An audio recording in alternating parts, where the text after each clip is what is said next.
Kabayan, gusto mo bang kumita ng 6 digit sa 3,000 square meter na lupa na may maliit na puhunan? Kung interesado ka, kabayan, panoorin mo hanggang dulo dahil didetalye ko yung diversified farming method na ginamit ko dito. Paano ko siya inumpisahan, ano yung mga ginawa kong preparasyon at magkano yung nagastos ko, gaano karami yung na-harvest at magkano ang kikitain. Ngayon, kabayan, kung ikaw ay bago sa aking channel, paki-subscribe na rin. At kung meron kayong suggestion or comment, please write down below. Paki-share na rin po, especially po doon sa mga kababayan natin. Nagnanais na mag-venture sa farming pero meron silang limited idea kung paano umpisa. So let's go!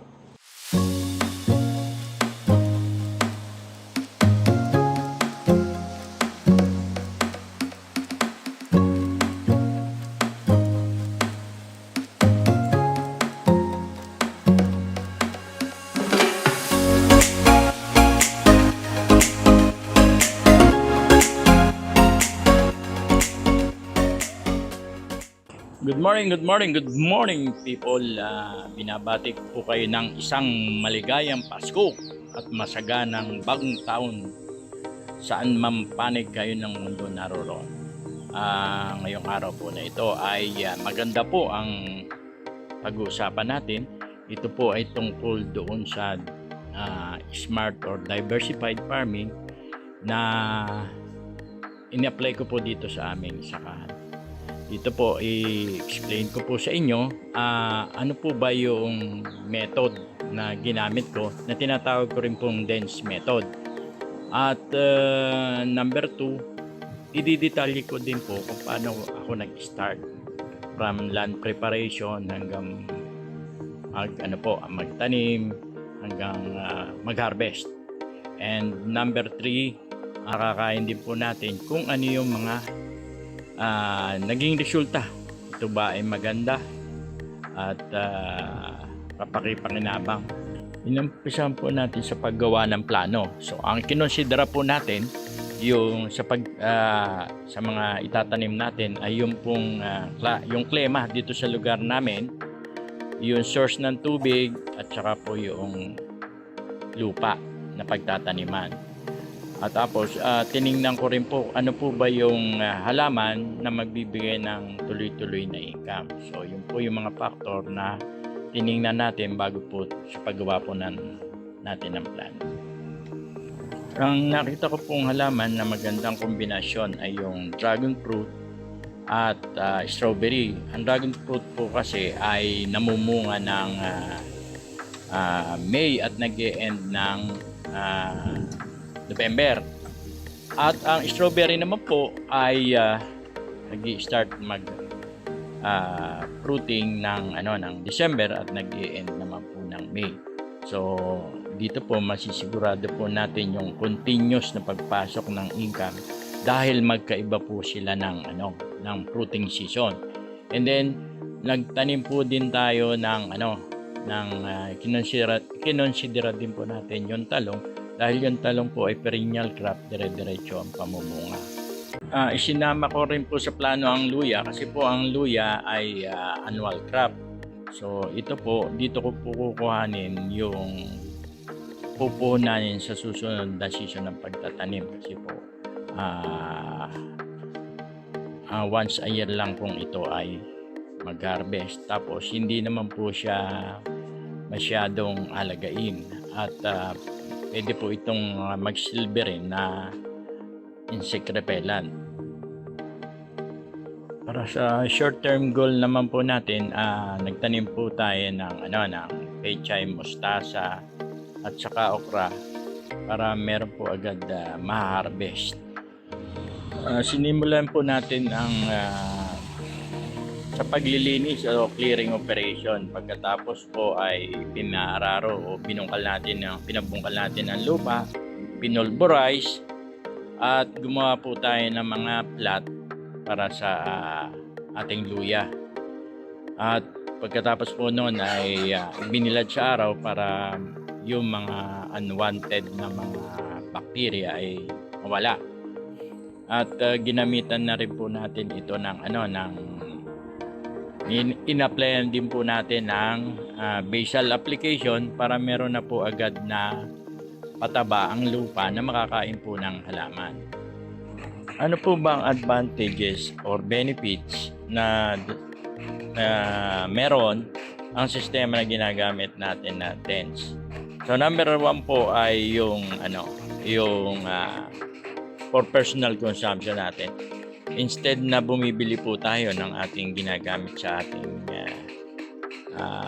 pansariling pangkain ng mga gulay, ay kukuhanin na lamang po natin sa ating halamanan. At the same time po, nakakasigurado po tayo na safe at fresh yung ating makakain. Number 2 po ay hindi po tayo maapektuhan ng biglaang pagbaba at pagtaas ng presyo ng mga gulay. Dahil po ang mga gulay, po yan pabago-bago ng presyo, depende po yun sa supply and demand. Usually po, katulad po ng mga talong at kamatis, pag nagkaroon po ng oversupply yan, mabilis po ang pagbaba niyan. Ngayon, kung nagkaroon naman po ng kakulangan, doon po tumataas ang presyo ng mga gulay. Kaya po dito sa amin, dahil iba-iba yung tanim namin at hindi na namin binibili, hindi po kami maapektuhan ng pagbaba at pagtaas. Maliban po lamang doon sa income na pumapasok. Kaya nga po ang ginawa namin ay multi-crops, iba-ibang pananim na iba-iba yung magiging presyo. Dahil ang presyo naman po ng gulay, hindi naman po yan sabay-sabay na bumababa at tumataas. Number 3, dahil po tayo, multi-crops, iba-iba po yung ating itinanim na mga gulay, iba-ibang pamilya. Meron pong leafy vegetable, meron tayong root crops, meron tayong solanaceous. So nakakasigurado po tayo na continuous yung income o regular na income na pumapasok sa ating bulsa. At ang fruiting season po nila or harvest season ay hindi pare-parehas. So yun po ang isa pang kagandahan ng ganitong setup.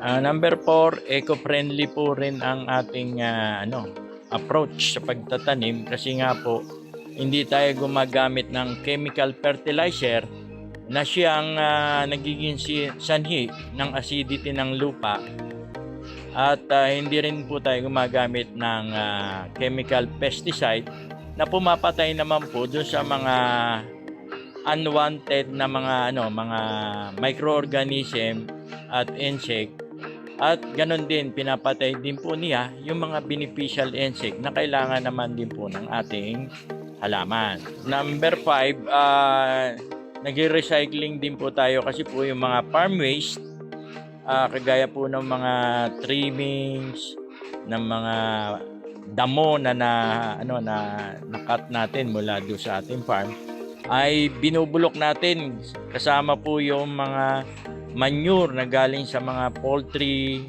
sa mga piggery, sa mga bakahan o mga nag-aalaga ng kalabaw, rabbit, kambing. So napapaganda po natin din yung quality ng ating fertilizer, dahil iba-iba po yung pinagkukuhanan natin ng mga pataba na nagtataglay po ng iba-ibang minerals. So na-enhance po natin yung pataba na at nagkakaroon siya ng maraming nutrients na paghahati-hatian ng maraming halaman na itinanim natin sa ating gulayan. At the same time po, napababa po natin yung farm inputs, kasi po hindi na po natin sila bibilhin. Kung bumili man po tayo, hindi na masyadong malaki. Katulad po ng chicken manure, ay binibili po talaga din yan. Pero mas mababa na ang presyo. Hindi na katulad ng commercial fertilizer na gagastos ka ng 1,000 para lamang meron kang ilagay sa inyong halamanan. Meron ka ng fertilizer, nakatulong ka pa sa kalikasan. Pag-usapan naman po natin yung setup na ginawa ko dito sa farm. So ang setup ko po dito pang long term ay itong dragon fruit. So ang area po nito ay 3,000 square meters. At ang itinanim ko po dito ay 250 na post ng para sa dragon fruit. At meron po siyang 1,000 na puno kasi sa bawat post po merong 4 na puno ng ng dragon fruit. Tapos yan po kasama na po diyan yung natin. Tinaniman din po natin ito ng strawberry kasi nga po ang setup nito, ang pamumunga ng dragon fruit ay nag-start po siya ng May at nag-i-end po ng November ang fruiting season. At ang naman po strawberry, nag-start naman po siya ng December at nag-i-end po ng June. So magpapangabot po sila yung kanilang harvest. Kaya yan po ang naisip ko. At yan naman pong pananim na yan, ano po dito, maganda po yung tubo. Kaya yan po yung pinili ko na itanim dito.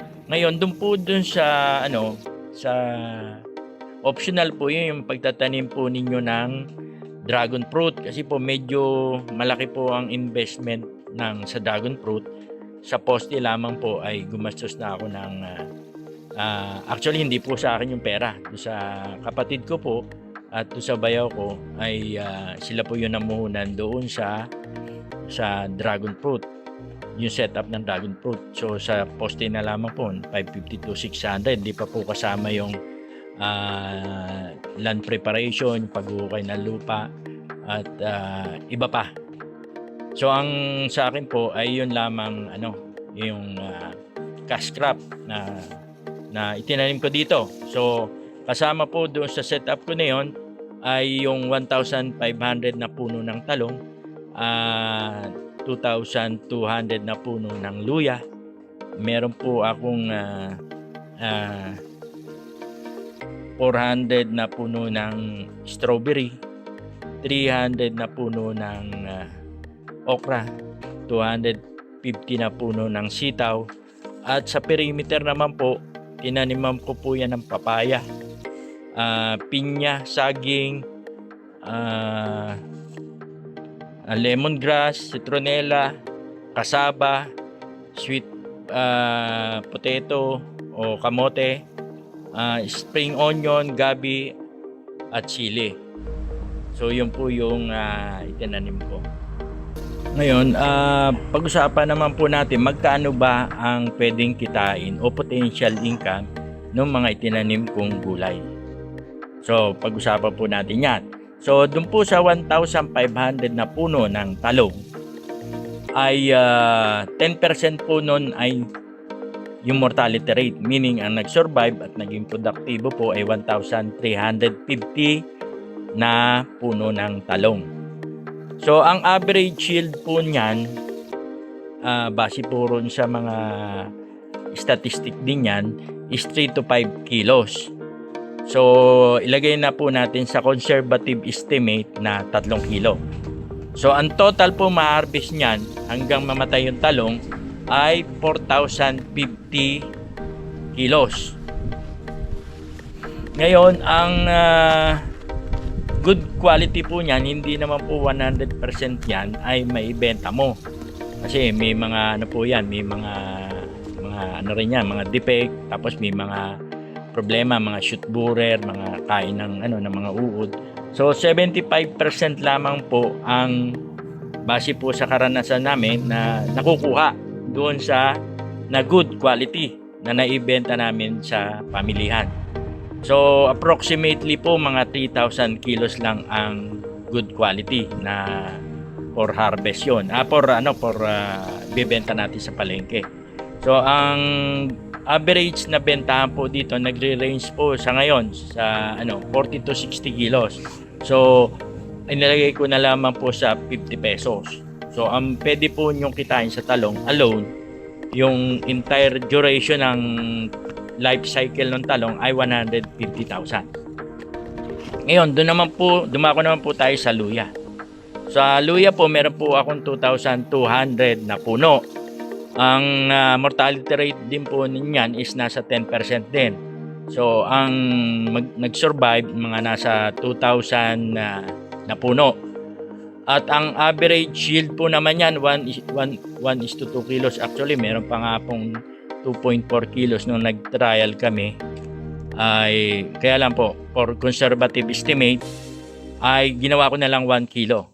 So ang possible po na ma-harvest ko dito sa tinanim kong luya ay 2,000 kilos. So ang benta ko naman po, kasi nagbebenta na rin po ako ng mga luya, meron na po ako na-harvest dito na nasa 200 kilos, nabibenta ko po ng 60 pesos sa ngayon po, kasi po yan depende po ang magiging pasok ng income nyo kung magkano yung present market price ng produkto. Sa ngayon po 60, so 120,000 po. Ngayon meron din po akong tanim na okra na 300. So ang yield naman po niyan per puno ay kalahating kilo. So lumalabas po siya ng 150 kilos yung na-harvest ko sa okra. At ang bentahan ko din po dito ay 50 pesos. So lumalabas 7,500 pesos yung isang season ng pangmumunga ng okra. Po, pwede pong hanggang 3 harvest yan, 3 season ng pagtatanim. Kasi po 3 to 4 months wala na yung okra, namamatay na po siya. At ganon din po yung sitaw. Meron po tayong itinanim na 250 puno. Ang yield po niyan nag-average po ng 1 kilo. So meron po akong kinita dito na na-harvest pala, na 250 kilos at 40 pesos po yung bentahan. So kumita po tayo doon ng 10,000. So kung ito po ay magdadalawang harvest, sabihin na lang po natin dalawang harvest. So 17,500 times 2 ay pwede po akong kumita dito ng 35. Pero ito naman po 17,500, yun yung unang harvest ko na yun nga, tapos na yung namatay na yung ating mga halaman. So kung i-total po ninyo ito, yung for the whole year na pwedeng kitain, potential income po ng talong, ng luya, ng okra at ng sitaw, lumalabas po na 305,000. 150 plus 120 to 70. Kung nagdalawang harvest po ako nito, dalawang tanim, ay 30,000 po, 35,000. Kaya total po ay 305,000 para doon sa ating mga itinanim na cash crop. Pag-usapan naman po natin yung mga expenses mula po nung clearing o tanggal tayo ng mga damot, mga debris doon sa 3,000 square meters na tinaniman natin ng iba't ibang halaman. So sa labor po, grass cutting, clearing, gumastos po tayo ng 2,000 pesos. And then nagpaararo po tayo, nagpa-cultivate, 5 araw po, 1,000 per day po yung kalabaw at saka yung tamang magawa, kaya 5,000. Then nag-plat making po tayo, gumawa po tayo ng plat at kasama na po yung basal application, ay gumastos po tayo ng 3,500 pesos. Patanim po tayo, gumastos naman po tayo ng 2,000 pesos. At yung gasolina po para sa grass cutting, nakabili po tayo ng 1,500 pesos. Yung chicken manure, yung ginawa po natin fertilizer, ang nagastos naman natin is 4,000 pesos. Sa seedling po, yung talong, 12 tray po yung nabili ko, at 200 pesos to 2,400 pesos. Yung okra, 100 pesos. Yung sitaw, 200 pesos. And yung abacat wine, 450. Tatlo pong rolyo. At yung miscellaneous, yung transportation, iba-iba pa, mga merienda, umabot po ng 3,000. So, ang total po na initial cost o initial investment natin doon sa pagtatanim ng gulay, hindi po kasama yon sa dragon fruit, ay 24,150. So, ngayon, paano naman po yung yung maintenance? Kasi siyempre, kakadamo yan, pinifertilize. So, ito po ay optional. Ang ginawa ko po kasi hindi ko naman po kaya itong magampanan dahil medyo may edad na ako. So, kumuha po ako ng isang tao na binabayaran ko ng 10,000 a month. So, doon na po siya nakatira. Libre po yung tubig, yung tirahan niya. May kubo po doon. At yung mga gulay, libre na po niyang kinukuha doon. So, yun po yung sa naging optional po yun, 10,000. Ngayon, kung kayo mismo ang gumagawa ay hindi na po ninyo kinakailangan na magbayad ng 10,000, lumalabas po na personal income na ninyo yan. So, kung ito total po ninyo yung expenses, lumalabas po yan ng 144,000 kung mag-hire kayo ng tao. Pero kung hindi, nasa 24,000 lang ang ibabawas ninyo doon sa gross na income na pumasok na doon sa benta pala, I'm sorry. So, 305,000 iles po ninyo dito. So, more or less, nasa 160,000 po yung net. So, kinukuha ko po yung, yung pambayad sa tao. Doon na po siya nakaharvest na galing doon sa talong, sa okra, sa sitaw, at sa iba pa. So, self, na po siya, sustaining. Ang ibinahagi ko po dito ay base po sa aking personal na karanasan. Hindi po ako eksperto pagdating sa paghahalaman. Pero yun nga po, naging maganda naman ang resulta kaya binabahagi ko. Ngayon, kung gusto nyong mapatunayan kung okay o hindi, itry po nyo ito. Total, hindi naman po malaki ang puhunan.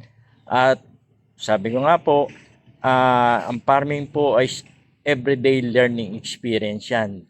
Marami kayong mararanasan dito na sa paghahalaman. At very rewarding naman po pag nakikita na po ninyo yung resulta ng ginawa nyo, especially kung kayo ay nag-harvest at nagbebenta na. And salamat po sa inyong lahat sa pagsuporta at naway tayo pong lahat ay masenso. Thank you. God bless and Happy New Year to everyone.